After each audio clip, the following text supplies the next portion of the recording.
तरह एक फारसी शहर में कालीन बेचने वाला अपने दो बेटे कसीम और अली बाबा के साथ रहता था। बाप की वफात के बाद लालची कसीम ने भूले भाले अली बाबा को तन्हा छोड़कर कारोबार पे कब्जा कर लिया।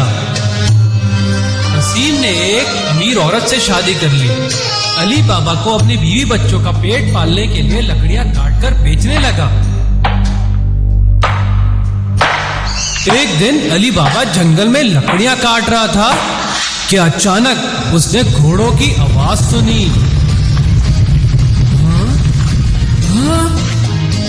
वो डर कर एक दरख्त के पीछे छुप गया। वहां बोरियां लिए घोड़ों पे बैठे 40 आदमी आए और एक पहाड़ के पास रुक गए।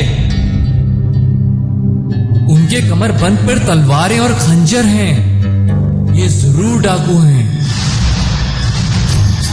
लेकिन ये जंगल में क्या कर रहे हैं? एक चोर जो उनका सरदार लग रहा था निकलकर बड़े से पत्थर के सामने आया। खुल जा सिम सिम। अली बाबा को यकीन नहीं आया। वाओ! वो पत्थर एक गार का दाखिली रास्ता था। सारे चोर चलते हुए गार में चले गए और दरवाजा बंद हो गया। अली बाबा डरकर बहुत घबरा गया और अपनी जगह जमा रहा। कुछ देर बाद गार का दरवाजा खुला और सारे चोर खाली हाथ बाहर आ गए। उन्होंने अपनी बोरियां गार के अंदर ही छोड़ दी और घोड़ों पे बैठकर जंगल से चले गए। ओह, ये यकीनन उनके खजाने छुपाने की जगह है।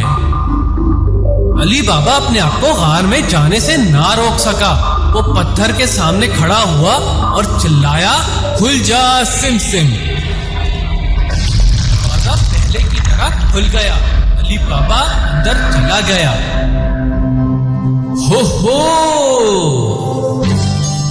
वहां पे ढेर सारा सोना, चांदी, कीमती बर्तन, हीरे, जवाहरात और बहुत कुछ थे जो अली बाबा ने कभी नहीं देखे थे। अली बाबा ने हैरानी से अपनी आंखें मसली, लेकिन वो सब वहां जमीन पे रखा हुआ था। मैं कुछ सिक्के ले लेता हूँ, चोरों को पता भी नहीं चलेगा।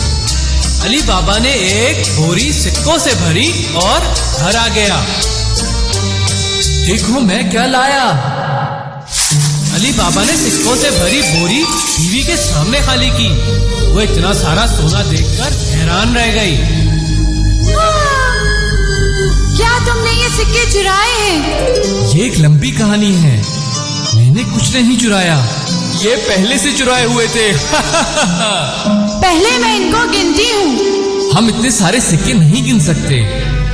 मेरे भाई के घर जाओ और तराजू लेकर आओ। अली बाबा की बीवी जल्दी से भागकर बहनोई के घर गई। बाजी, मुझे आज रात के लिए तराजू दे दें, मैं कल सुबह वापस कर दूंगी। तुम इससे क्या तोलोगी? बस कुछ अनाज। कसीम की बीवी एक चालाक औरत थी।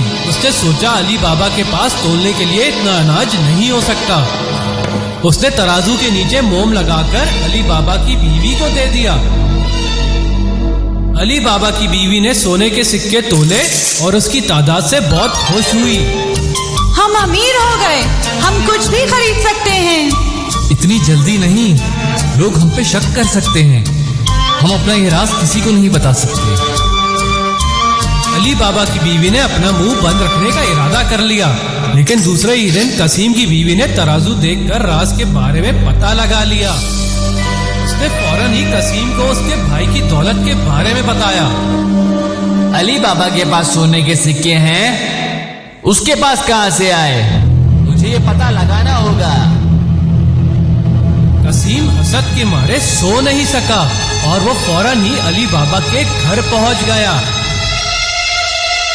अली मेरे भाई, कैसे हो? मैं ये पूछने के लिए आया था कि तुम्हें किसी चीज की जरूरत तो नहीं। कभी हिचकिचाना मत, जो भी जरूरत हो मांग लेना। तुम्हारा बड़ा भाई मदद के लिए हाजिर है। अरे भाई, मुझे खुशी है कि आप मेरा ख्याल करते हो, लेकिन मेरे पास अब काफी दौलत है, मुझे कुछ नहीं चाहिए। दौलत?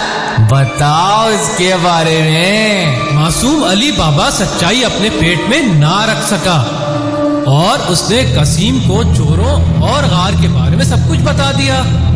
जबरदस्त, मैं कल ही वहां जाऊंगा। आखिरकार तुम्हारे पैसे की जिम्मेदारी मेरी है, मुझे ख्याल रखना होगा। गार खोलने के लिए क्या बोलना पड़ता है? खुल जा सिम सिम, खुल जा सिम सिम, खुल जा सिम सिम। मैं याद रखूंगा, खुल जा सिम सिम। अगली सुबह कसीम सोना उठाकर लाने के लिए अपने साथ घर से 4 खच्चर लेकर गया। मैं तो अमीरों से भी अमीर हो जाऊंगा।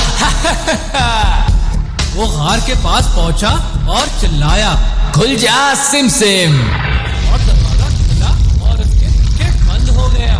जबरदस्त, हैरत अंगेज, इतना सारा सोना, इतने जवाहिरात, मैं यहाँ से सब कुछ ले जाऊंगा। कसीम ने सारे सिक्के और जवाहिरात बोरियों में भर लिए, लेकिन जैसे ही वो दरवाजे के पास आया वो वहां सोचने लगा। वो अल्फाज क्या थे? खुल जा गंदुम, खुल जा जौ, खुल जा दरवाजा, खोलो दरवाजा, कोई दरवाजा खोल दो। कसीम खुशी के मारे पासवर्ड भूल गया और गार के अंदर बंद हो गया। कुछ देर बाद उसने घोड़ों की आवाज सुनी। 40 चोर गार में वापस आ गए थे। खुल जा सिम सिम। जैसे ही दरवाजा खुला उन सब ने कसीम को अपने घुटनों पे बैठे हुए देखा।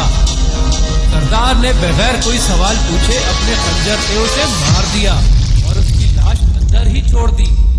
कसीम की बीवी ने अली बाबा को कसीम के लापता होने की खबर सुनाई।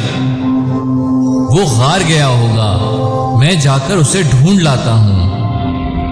अली बाबा गार के अंदर गया और उसने कसीम की लाश देखी। नहीं, ओ नहीं। उसने उसको एक खच्चर पे डाला और घर ले आया। कसीम की नौकरानी मोर्गियाना ने इस हादसे के बारे में सब कुछ सुन लिया। हमें तो इसके मरने की वजह सबसे छुपानी होगी। मैं डॉक्टर के पास से इनके लिए कुछ दवाइयाँ लेकर आती हूँ ताकि हम ये जाहिर कर सकें कि ये बीमार हैं और फिर कल सुबह हम ये ऐलान कर देंगे कि ये इंतकाल कर गए हैं। हर किसी ने उसके मंसूबे से इत्तेफाक किया। कुछ दिन गुजरने के बाद कसीम की बीवी ये सदमा बर्दाश्त न कर सकी और इंतकाल कर गई। मैं किसकी खिदमत करूँ? आप मुझे अपने घर में काम के लिए रख लें। अली बाबा को अंदाजा था कि वो एक चालाक लड़की है और मुस्तकबिल में काम आ सकती है, इसलिए वो मोर्गियाना को अपने घर ले आया। अगले दिन चोर गार में वापस आए। लाश कहाँ है? कोई तो है जिसे राज के बारे में पता चल गया है। ये दौलत हमने बड़ी मुश्किलों से जिंदगी में जमा की है। इससे पहले कि चली जाए हमें अपने दुश्मनों के बारे में पता लगाना होगा। गांव में जाओ और पता लगाओ कि हाल में किसकी मौत हुई है।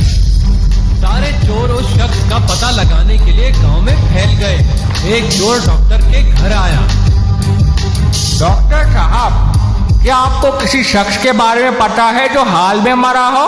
हाँ, कसीम की मौत हुई है। मैंने दवाइयाँ दी थी जैसा कि उसकी नौकरानी ने बताया था, लेकिन वो मर गया। मुझे काफी अफसोस है। काफी बदकिस्मती है। उसका घर कहाँ है? उसके घर में अब कोई नहीं रहता, लेकिन उसका भाई अली बाबा जो उनके पीछे गली में रहता है। चोर को अली बाबा पे शक हुआ कि वही लाश लेके गया है, इसलिए वो रात में उसके घर पे गया। गली में कोई भी नहीं था। उसने दरवाजे पे एक निशान लगा दिया। कल मैं अपने गिरोह को लेकर आऊंगा और इस घर में सबको मार दूंगा। अगली सुबह मोर्गियाना ने दरवाजे पे निशान देखा। चालाक मोर्गियाना ने यह अंदाजा लगा लिया कि घर वाले खतरे में हैं। उसने वही निशान गली के सारे घरों पे लगा दिया। आधी रात को चोर गांव में आए और परेशान हो गए। सारे घरों पे एक जैसा निशान था। वो मायूस होकर वापस चले गए। कल जाके मैं खुद पता लगाऊंगा। सरदार ने खुद जाकर उलझन सुलझाई और बाकी लोगों से ज्यादा समझदारी ये दिखाई कि उसने घर के ऊपर निशान नहीं लगाया, बल्कि उसको इतने गौर से देखकर याद कर लिया कि वो उसको भूल ना सके। उसने 40 खच्चर और 40 ड्रम मंगवाए। उसने एक ड्रम में तेल भरा, बाकी ड्रम में उसने चोरों को छुपने का कहा। सरदार ने तेल के सौदागर का भेष बदल लिया और अली बाबा के घर गया। आपको किससे मिलना है? मैं एक तेल बेचने वाला सौदागर हूँ और सफर के लिए एशिया जा रहा हूँ। रात का वक्त है, मुझे बस रात गुजारने के लिए एक छत की तलाश है। ये तो काफी लंबा सफर है, अंदर आ जाओ और आराम कर लो। पहले तुम मुझे अपने ड्रम दिखाओ। ओ क्यों नहीं, जरूर। तुम जैसी खूबसूरत लड़की को तो अपनी हिफाजत का ख्याल रखना चाहिए। मोर्गियाना ने खुशकिस्मती से ऑयल से भरा हुआ ड्रम ही खोला। उसको यकीन आ गया, सरदार को सुकून हो गया। फिर वो सब अंदर आ गए। मोर्गियाना ने रात में मजेदार खाना बनाया। उसने खाना लगाया और सौदागर की उंगली में एक अंगूठी देखी। उसको ये अंदाजा हो गया कि ऐसी ही अंगूठी अली बाबा खजाने के साथ आया था। उसको दोबारा शक हुआ। वो आराम से ड्रम के पास गई और हल्के से खटखटाया। सरदार अंबाए राजन। मोर्गियाना को सारा माजरा समझ में आ गया। उसने सारे ड्रम देखे और सब में चोर को अंदर पाया। उसने तेल से भरा हुआ ड्रम लिया और एक बड़ी सी देग पे गरम किया। फिर उसने हर ड्रम में एक जग भर कर ऑयल डाला।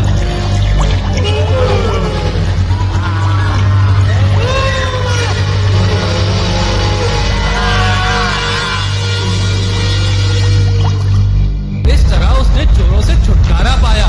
रात के वक्त जब सरदार बाहर आके साथी चोरों को बुलाने के लिए आया, जैसे ही उसने खोला, वो हैरान और परेशान रह गया। वो अपने ही जाल में फंस गया था। वो डर के मारे वहां से भाग गया।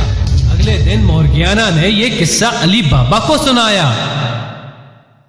तुमने मेरी जान बचाई है, मैं तुम्हारा बहुत शुक्रगुजार हूँ।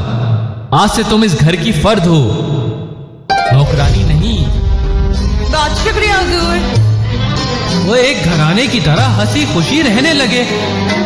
अली बाबा वो वाहिद शख्स था जिसको हार के राज के बारे में पता था। खुल जा सिम सिम।